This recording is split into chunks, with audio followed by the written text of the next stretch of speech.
सीधे कर जब में चोटा लागोगे। Mixed by Nandan Yadav.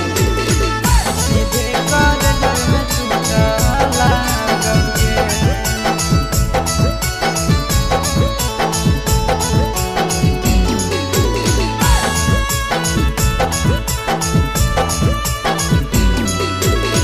हरदी घासा बौगे मेहदी छापा बौगे जानू मोरा जिला खबरा बौगे।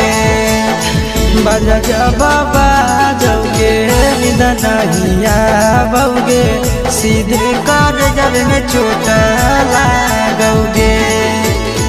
हरदी घासा बौगे मेहदी छापा बौगे जानू मोरा दिला घबरा बौगे।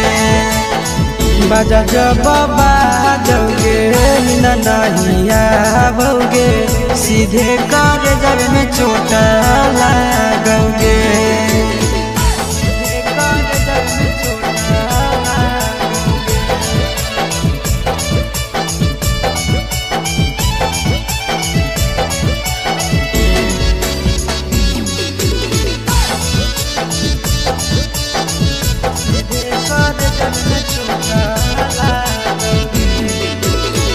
बिजी रहो हलो फोनमा तोरा डाटो हालियोगे। रूसो हली जब सीना पास साटो हालियोगे।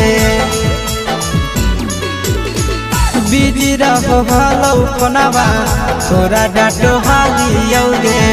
रूसो हली जब सीना पास साटो हालियोगे। काड बाटा बौगे मारो छबा बौगे हाडया टैक हमारा बौगे। बजा जब बाजोगे नहिया बौगे सीधे कर जब में चोटा लागोगे। सीधे कर जब में चोटा लागोगे।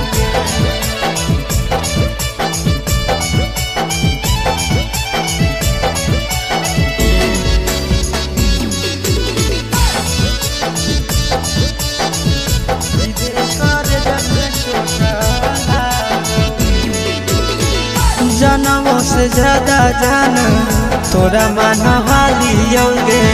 चोट लागो हलो तोरा हमें कान हालियोगे।